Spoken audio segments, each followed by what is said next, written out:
Graça e paz. Vamos lá para a palavra de Deus.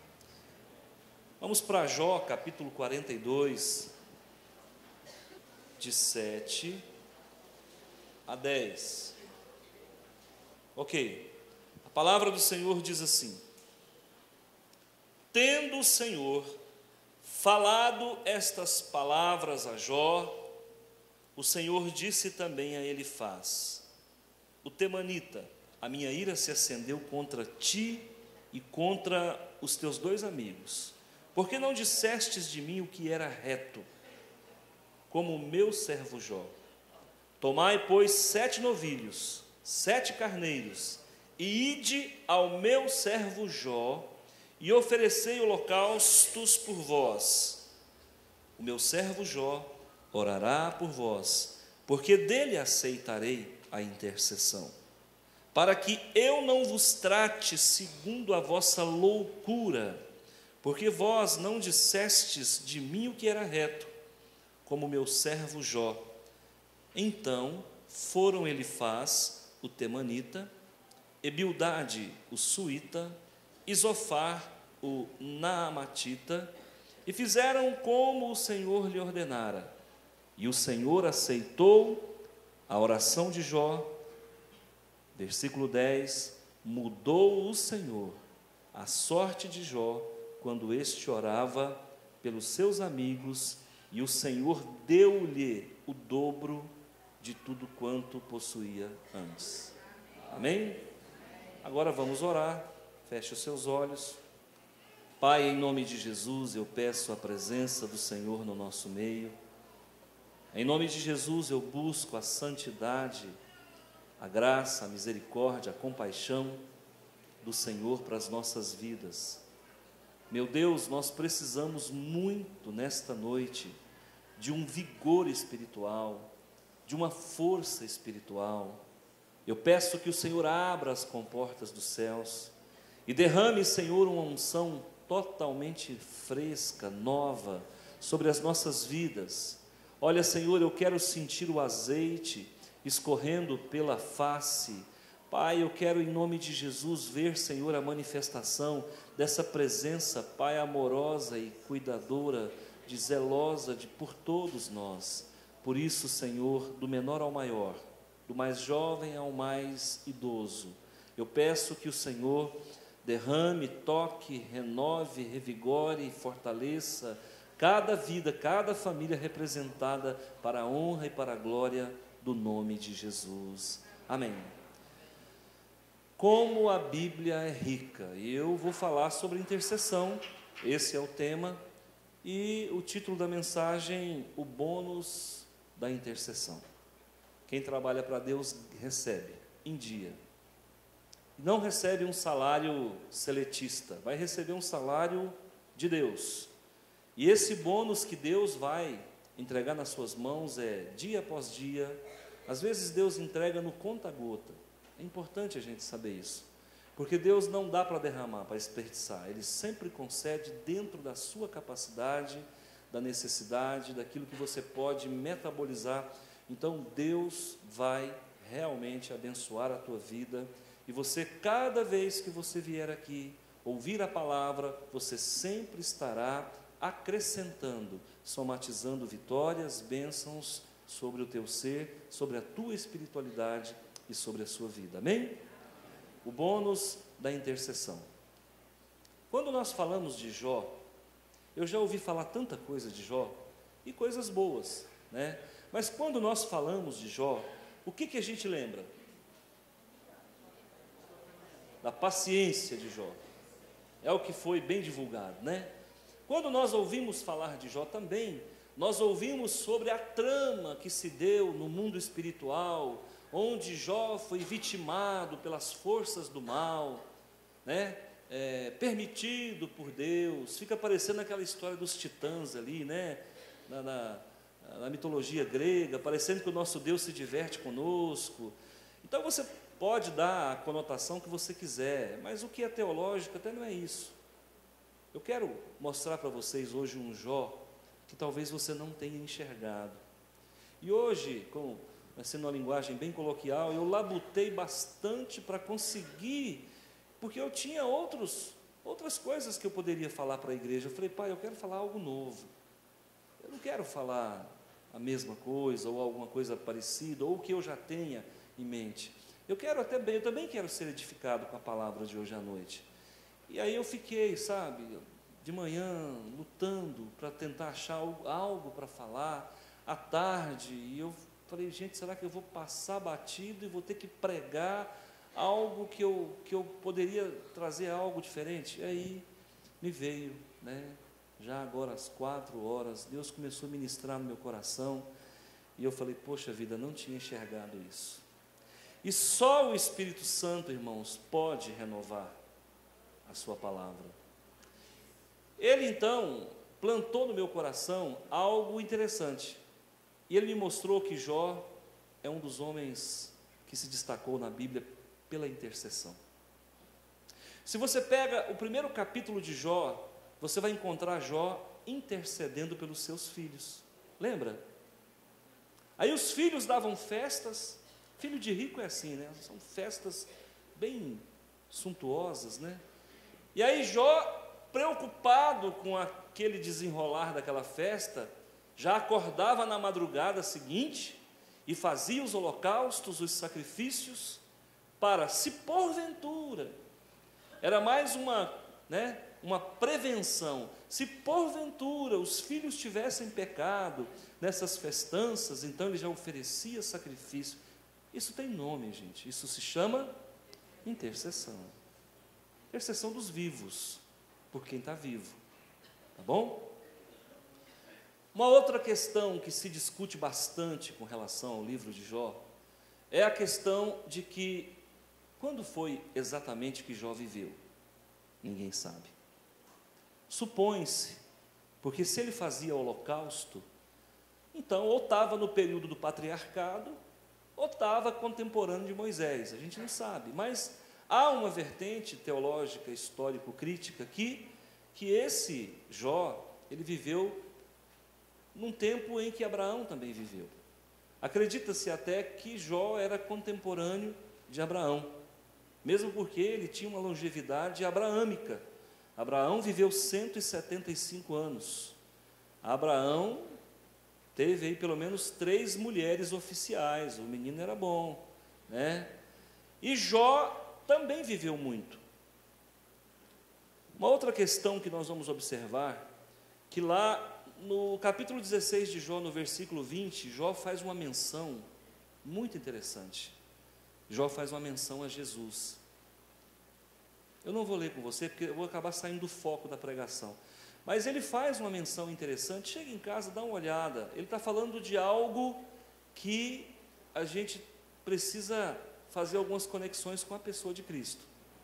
E aqui no final, você vai ver novamente o patriarca falando de intercessão e fazendo intercessão. Jó tinha alguns amigos. Eu não sei se você desejaria ter os amigos que ele teve. Amigos que faziam brincadeira de jogar boi na água, Amigos da onça, como a gente em Goiás costuma dizer. E esses moços, eles iam até a casa de Jó para consolá-lo.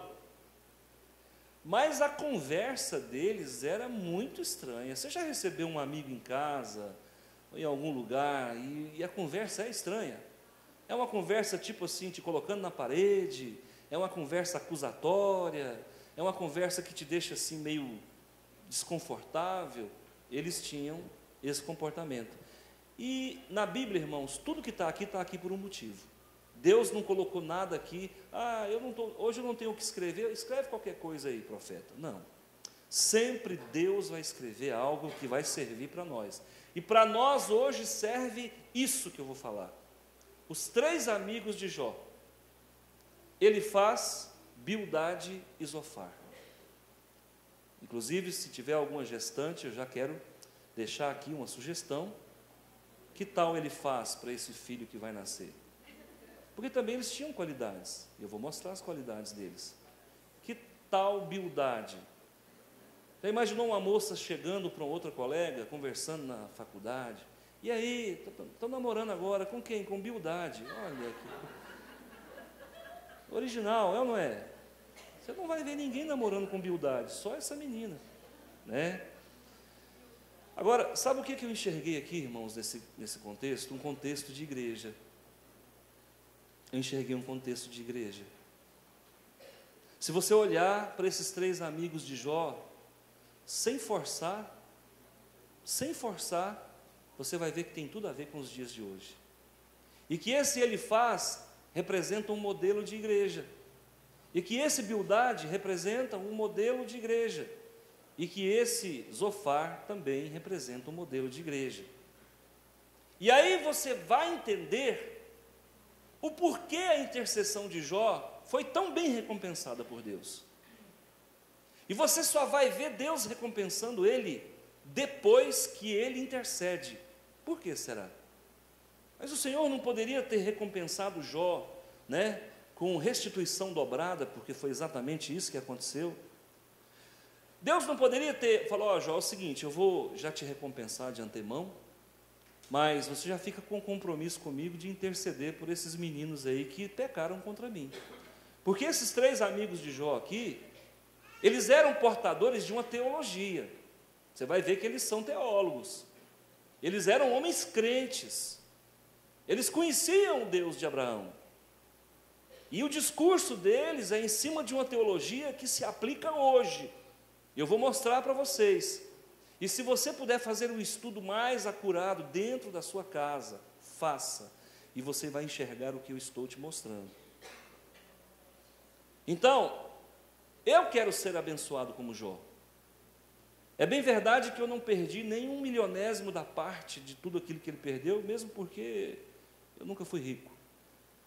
Talvez você também nunca perdeu e talvez nunca vai perder, mas Deus pode te recompensar, porque há um métier de atividades, de função que Jó vai desenvolver aqui, que é essa intercessão. Se eu te perguntar qual versículo da Bíblia que melhor representa a intercessão, você já parou para pensar? Existe um versículo na Bíblia que você vai no centro dele, no cerne dele. Está lá em Tiago 5,16. Orai uns pelos outros, ponto final. Reticências. Orai uns pelos outros. Orai uns pelos outros. Não existe nenhum trecho da Bíblia com tanta clareza no valor da intercessão como esse que eu acabei de falar.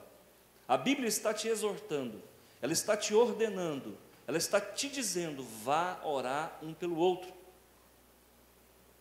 E a Bíblia ela é muito mais clara quando ela diz: olha, orai por aqueles que vos perseguem e caluniam. Lá em Mateus 26:41. Lá em 1 Tessalonicenses 5,17 diz: orai sem cessar. Você vai encontrar a palavra de Deus também dizendo assim: olha, orais para que não caiais em tentações. A Bíblia vai dizer para você que você precisa orar o tempo todo. Ela está te orientando a isso. E eu não sei por que a igreja resiste tanto à oração. Por que a igreja resiste tanto à oração? Sendo que ela é o refrigério da alma, ela é o combustível da comunicação. Se ela é aquilo que verdadeiramente te cura, te liberta, te santifica, te renova, com poderes terapêuticos, com capacidade de te promover no mundo espiritual, de te dar representatividade diante do Senhor. Por que nós somos assim, irmãos? Por que o ser humano é tão empedernido? Por que nós sempre jogamos contra o patrimônio? Se é para fazer, nós preferimos o caminho do Éden, que é o caminho da desobediência, em detrimento daquilo que agrada o coração de Deus. Por que a gente é assim? E nós só vamos conseguir enxergar isso com clareza a partir do momento em que nós começamos a liderar uma comunidade. Eu só vim saber o que é desobediência o dia que eu virei pastor, irmão. Porque quando a gente é ovelha, a gente não enxerga assim. Pelo menos a maioria. ou pelo menos eu, ou pelo menos a igreja do vizinho, não essa. Então, irmãos, nós só vamos saber exatamente o que é desobediência quando nós sentamos na cadeira de pastor, vestimos o uniforme de pastor, passamos a esboçar uma coreografia de pastor, e aí você vê a ovelha X te desobedecendo, a Y te resistindo, e muitas pagando para ver, e o que é pior, te desobedece, na hora que o negócio aperta, é você que vai orar de novo por ela. Então o pastor, ele é a pessoa que vai ser levado a interceder o tempo, e é por isso que os pastores são abençoados, os líderes são abençoados. Por quê? Porque você vai ter que interceder o tempo todo. É muito comum nós ouvirmos algumas críticas, né, de pessoas que não são crentes. Ah, virou pastor, agora vai ficar rico. Não, agora vai trocando de carro. Como que se trocar de carro fosse coisa de rico, né? E aí você tem que ouvir isso e às vezes não pode responder. Mas eles não observam que nós não bebemos, que nós não fumamos, que nós não gastamos com balada, que nós não gastamos com outras mulheres, que normalmente buscamos uma vida simples. Se não puder trocar de carro também, vamos e convenhamos, né? Não puder comer um pouquinho a mais também. Não é? Se não puder tomar 10 cafés por dia, ninguém é de ferro, né? Então, irmãos, o que eu quero dizer para você é que a intercessão, Deus paga bem por ela. Tem um salário abençoado. E o pastor vai ser abençoado, e o líder que cuida de comunidade vai ser abençoado, não é porque ele está roubando, mas é porque ele deixou de fazer um monte de coisa que o dinheiro ia pelo ralo. Aí sobra um pouquinho mais de dinheiro. Aliado a isso, existe uma bênção de Deus, que Ele dá para quem Ele quer. Deus prospera quem Ele quer, quando Ele quer, como Ele quer. E quem fica aí falando mal, está jogando conversa fora. Vai converter que você prospera também. Pronto, acabou. É só isso que eu vou falar de prosperidade, nada mais, tá? Muito bom. Não, porque o texto aqui dá para viajar, né? Mas vamos começar a analisar esses moços aqui. Primeiro deles, ele faz. Tem ele faz e ele não faz. Esse aqui faz. Tudo bem? Ele faz. Esse nome de origem hebraica também tem uma origem latina. Ele tem um significado, significa Deus Todo-Poderoso. Ele nasceu numa região chamada Temã, que significa sabedoria. E ele tinha uma teologia, e quando ele ia visitar Jó, então ele esbanjava essa teologia. Sabe qual que era a teologia dele? Era a teologia da sabedoria. Era teologia dogmática. Era teologia da tradição. Era teologia da primícia, ou seja, olha, eu sou o mais velho, tudo começou comigo, importa o que eu tenho de experiência para passar. Olha, na verdade você está em pecado porque você andou infringindo algumas tradições de família. Então, você tem que ter essa postura porque o seu pai teve, porque a sua mãe teve, porque o seu avô teve. Você já viu alguma teologia desse jeito? Já, não precisa falar o nome, não.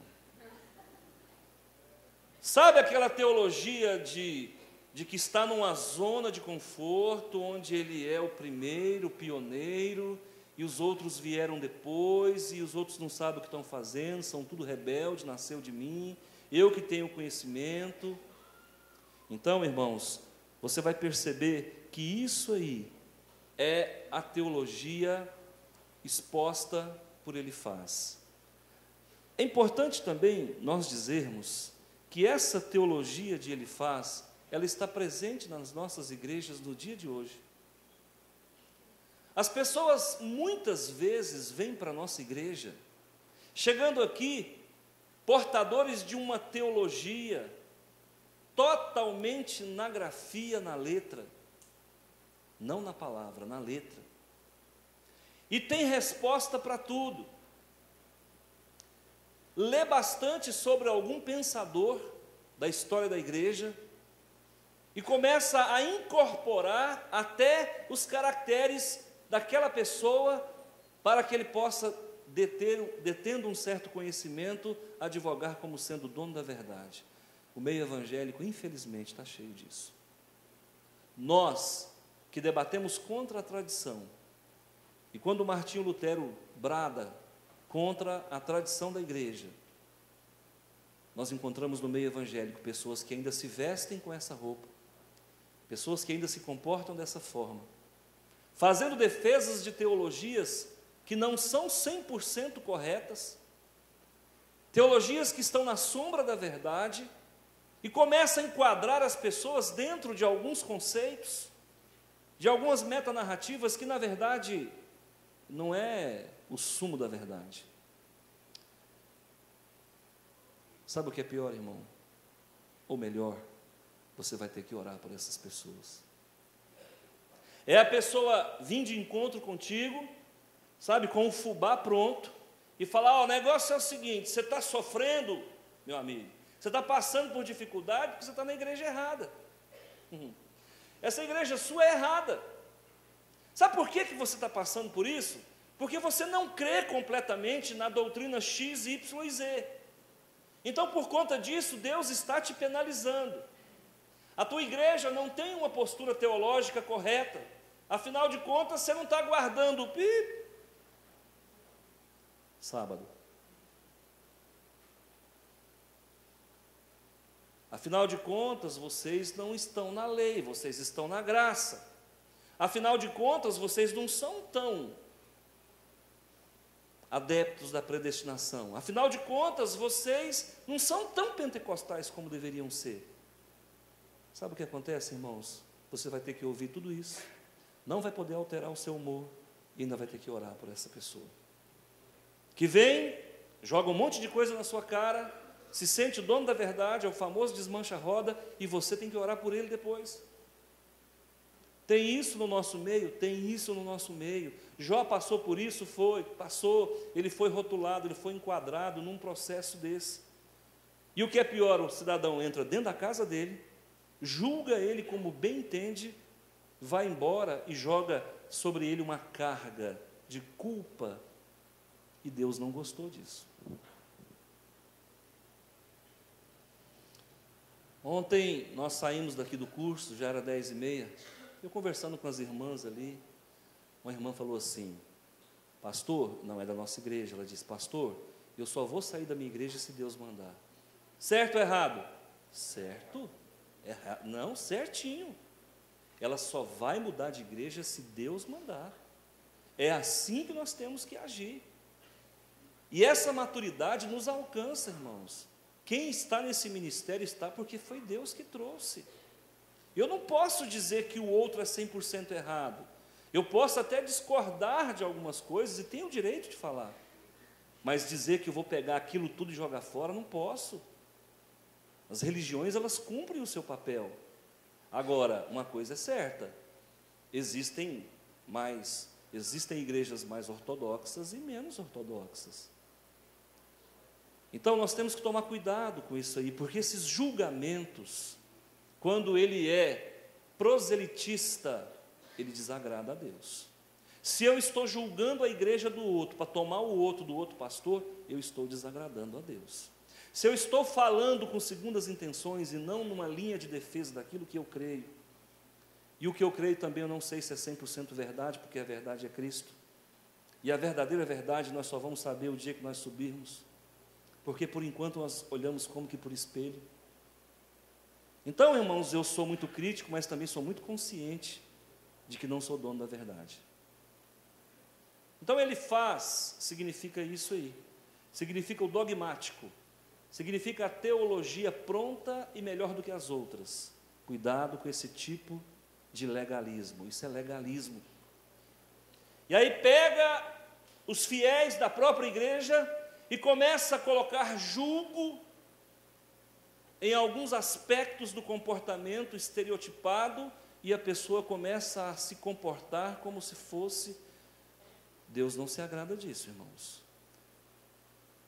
Às vezes, para tentar driblar o pecado, cria um monte de situações achando que pode driblar o pecado.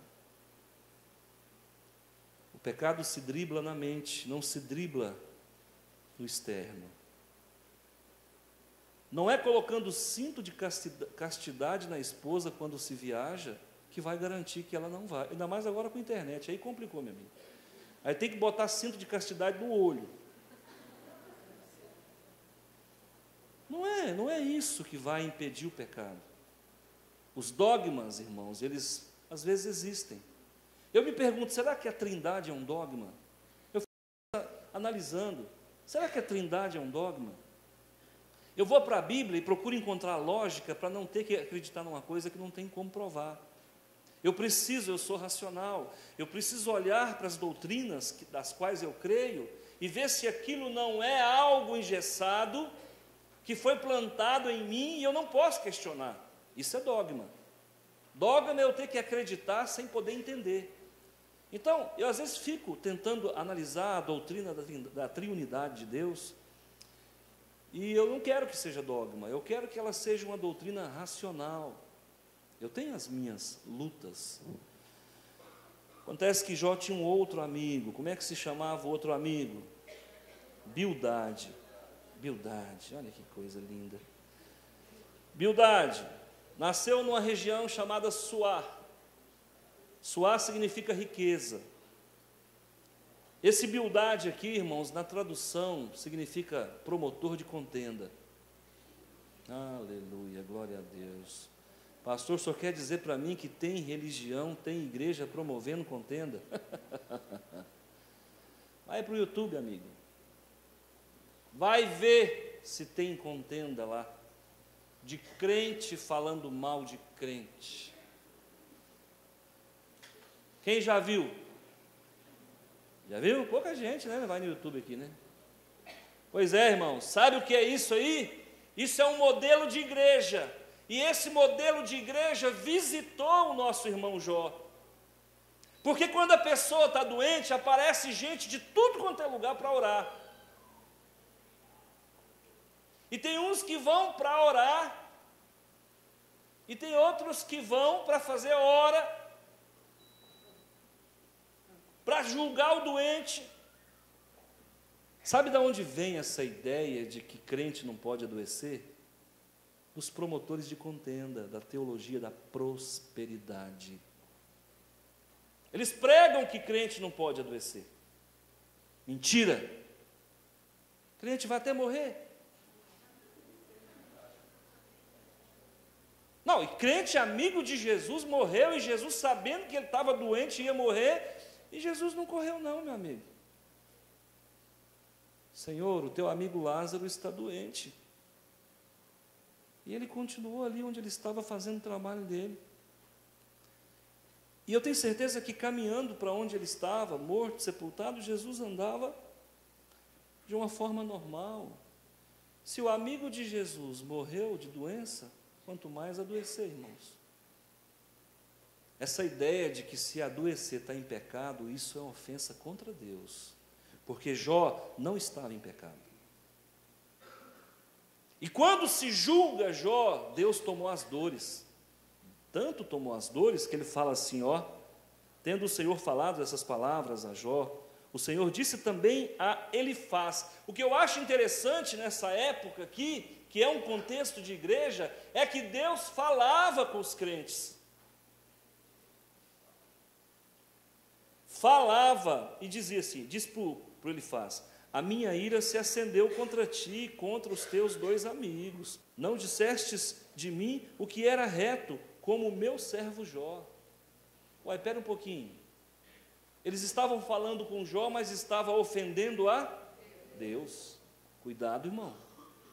Quando você julga alguém de uma forma rotulante, de uma forma degradante, injusta, você está ofendendo a Deus. Essa teologia da prosperidade serve para isso, para gerar contenda na internet. E esse povo briga não é por unção, não, esse povo briga por dinheiro. Porque quem prega dinheiro vive em função dele. E aí, por conta disso, eu pago. Sou constrangido muitas vezes a não dizer que sou pastor num lugar que ninguém me conhece, porque vão zombar de mim. E eu, até onde sei, nunca peguei um centavo que não me pertença. Até onde eu sei. Estou falando isso no Santo dos Santos, com a possibilidade de cair morto aqui se eu estiver mentindo. Então, esses beldades da vida, eles servem para isso, porque a doutrina deles é doutrina materialista. Há algum tempo atrás, muitas das nossas igrejas queriam controlar a vestimenta das pessoas, tirando Jesus do centro e colocando coisas de só menos importância. Agora me vem uma outra teologia que quer muito mais do que isso. Não quer colocar a vestimenta nas pessoas, mas quer tirar tudo que a pessoa tem, até a vestimenta. Igrejas envolvidas em escândalo, igrejas envolvidas em megalomania, igrejas envolvidas em mentira. Todo o texto deles é para usurpar, é para extorquir. Porque eu sei o quanto custa isso para nós, irmão, povo de Deus. Um povo que quer ser grande, grande, grande, uma necessidade de ser grande. Vou chamar esse povo de pó royal. Vou chamar esse povo de flashman.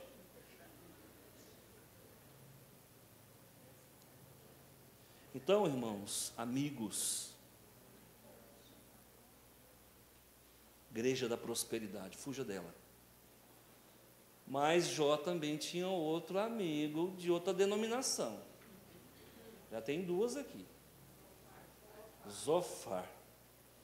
Da onde que será esse moço, gente? Esse moço, ao que tudo indica,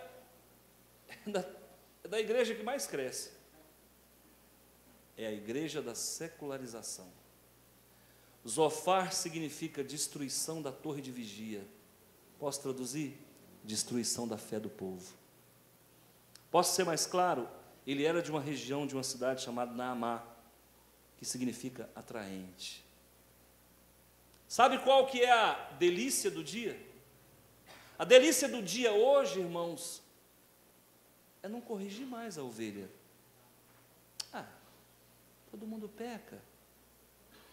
Não, nós já somos salvos. Um pecadinho a mais, um pecadinho. Você acha mesmo que Jesus vai nos condenar por um negocinho que a gente faz no final de semana?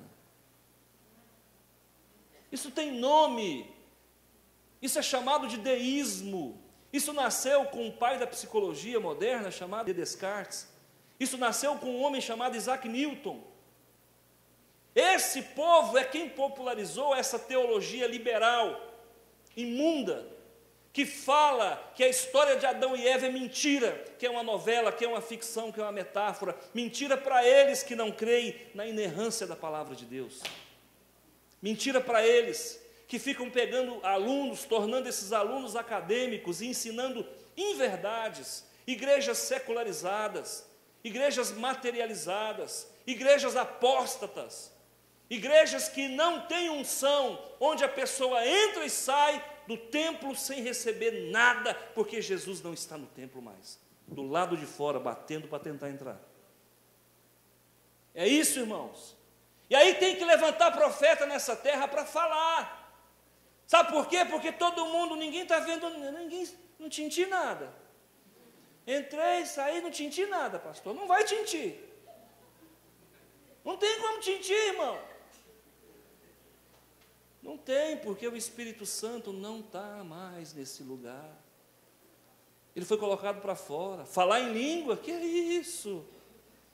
Que é isso? Isso é transtorno. Ou repreender, reprimir. Que é isso, meu filho? Libera o leão que está dentro de você. Uau! Vai, meu filho. Vai nessa igreja. Porque eles falam assim, não, porque o negócio é o seguinte, essa parte que o pastor está lendo, na verdade ela não é inspirada. Vamos arrancar essa parte? Ó, irmão, o que é inspirado? Porque se for desse jeito, eu já não sei mais o que é inspirado. Me falaram que Jonas engoliu a baleia. Você tem dúvida que Jonas pode engolir a baleia? Não, se Deus falar, eu creio. Pastor, o senhor é louco pela palavra de Deus, irmão. Você vem dizer para mim que Jesus ressuscita um homem fedendo, azulado, inchado. Com 4 dias, meu irmão, sai fumaça do corpo, sai gás. Com 4 dias o cidadão está azul. Você vem dizer para mim que Jesus ressuscitou esse cidadão e você quer que eu creia? Quero que você crê, porque andar com Deus é andar pela fé. Andar com Deus não é crer no que a ciência pode provar, porque na verdade a ciência não pode provar nada. A ciência fica aí defendendo uma teoria chamada Big Bang, que nem entre eles há consenso. Você quer falar de ciência? Vamos falar. Nem entre o próprio corpo científico não há consenso quanto ao Big Bang. O Big Bang é uma teoria. Aí me vem esses recém-formados aí, achando que, porque ouviu falar com mais detalhes sobre a nebulosa, sobre essa nuvem de poeira cósmica que se condensou, e um dado momento explodiu, e está até hoje voando caco para tudo quanto é lado. Nem a ciência tem certeza disso, para com isso. Então eu vou deixar de crer num Deus todo-poderoso para crer numa ciência que está tateando.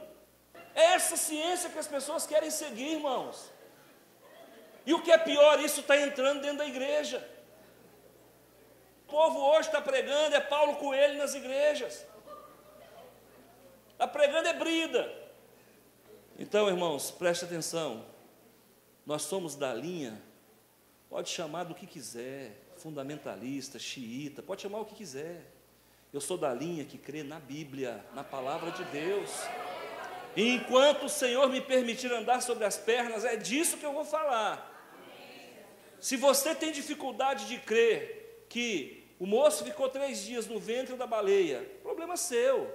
Problema seu porque você ainda está vivendo no racional. E viver com Deus, irmão, é crer naquilo que está escrito.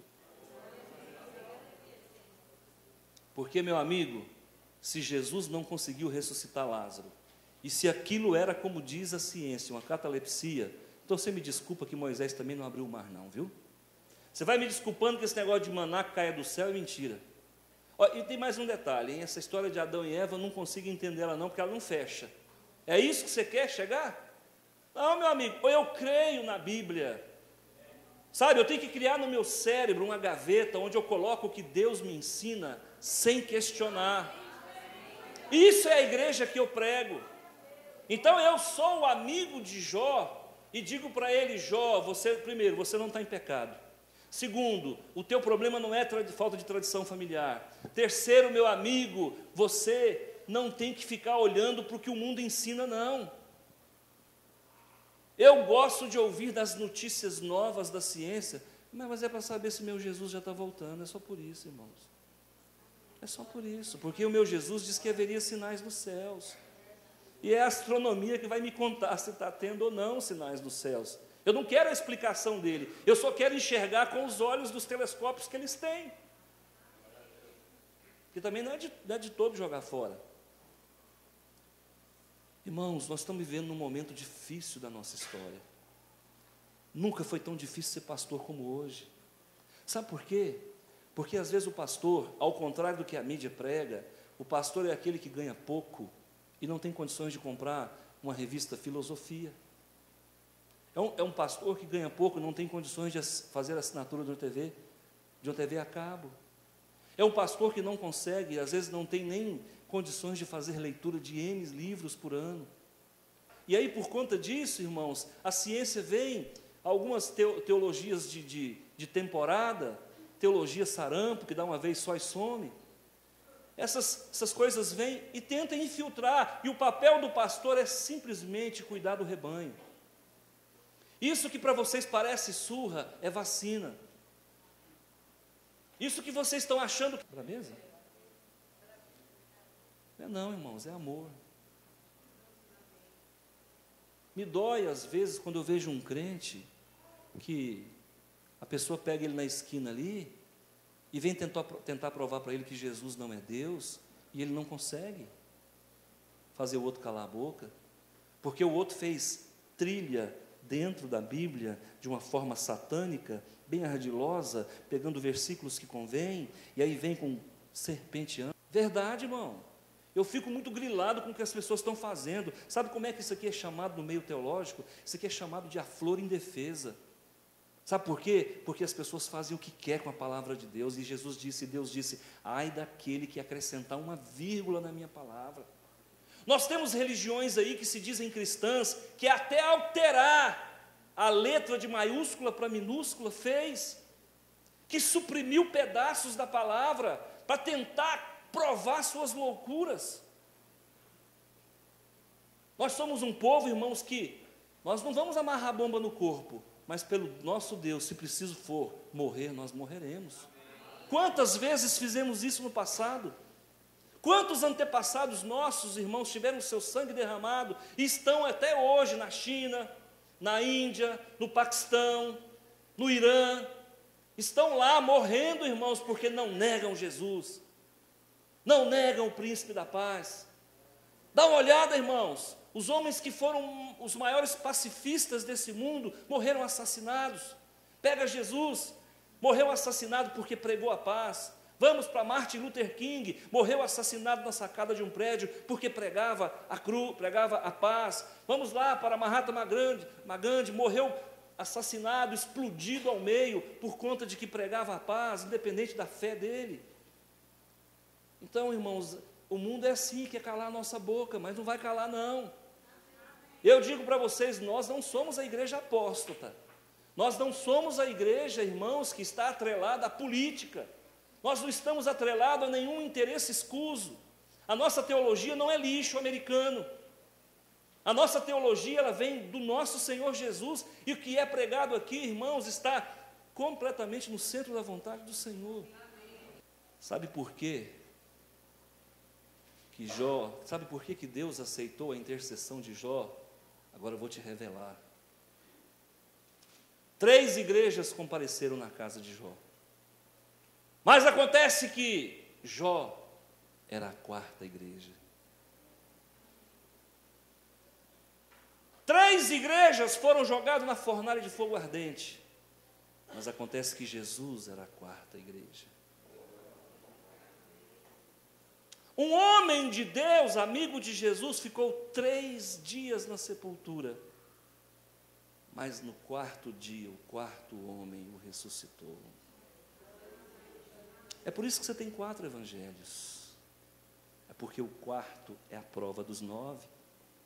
E se você quer entender, 3 são sinópticos, são cópias um do outro. O 4º é a contraprova. Deus faz tudo lindo. A terra tem 3 partes de água. A 4ª é de terra para você morar. Consegue entender?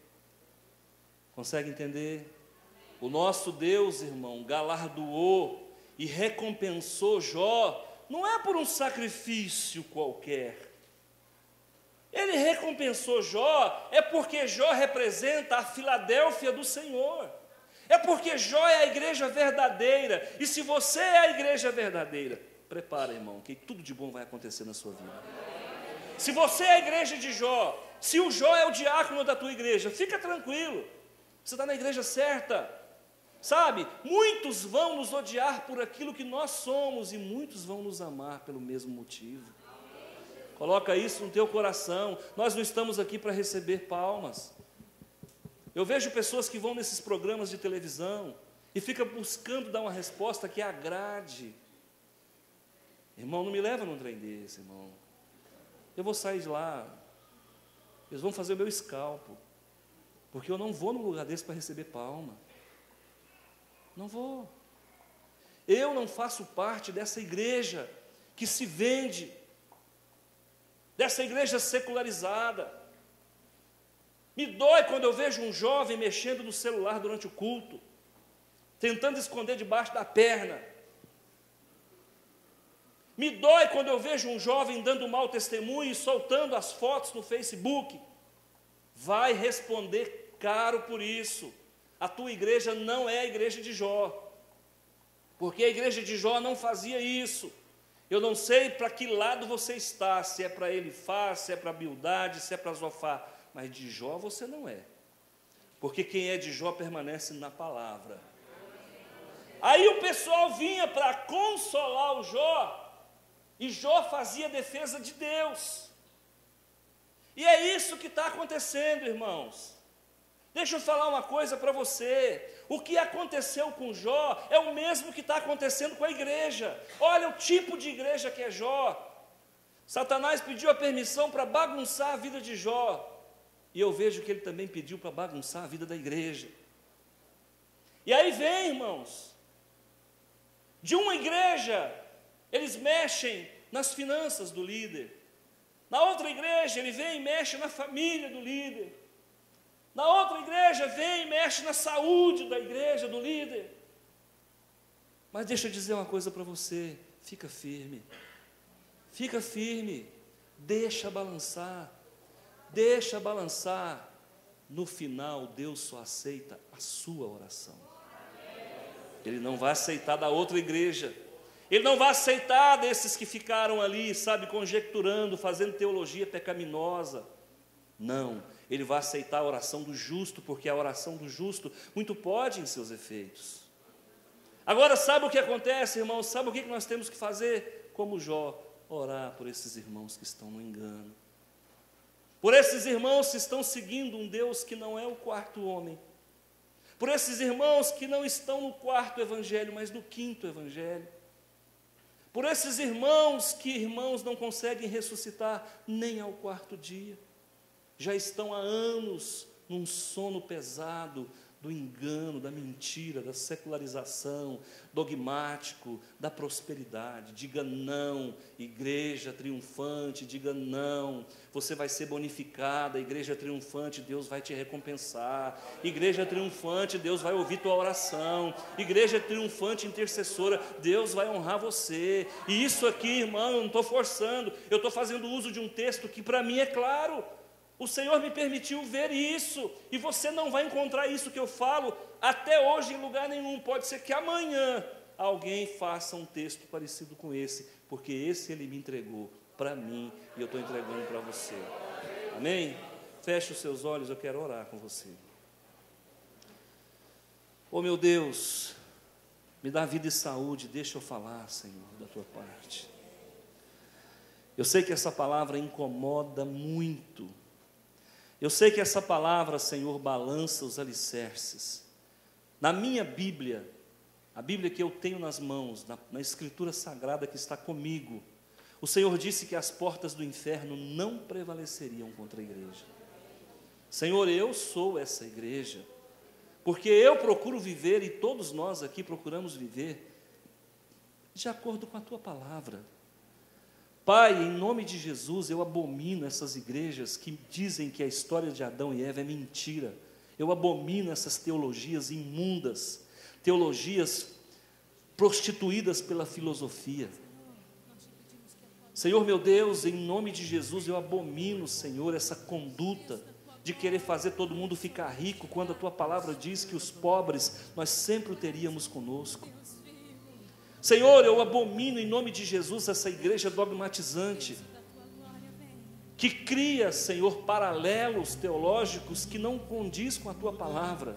Eu rejeito, Senhor, essa imundície toda que tem entrado na mente do Teu povo. Eu faço uma oração junto com os Teus filhos aqui, em função, meu Deus, de muitos que estão dormindo um sono do engano, que estão, Senhor, servindo deuses alternativos, quando deveriam servir somente ao Rei dos Reis, ao Senhor dos Senhores. Eu te agradeço, no nome de Jesus, eu te bendigo. Fica conosco, nos livra do mal, e nos concede, Senhor, o bônus de uma oração sincera, por aqueles que ainda dormem o sono do pecado e da ignorância, no nome de Jesus. Amém. Amém. Silent night, holy night.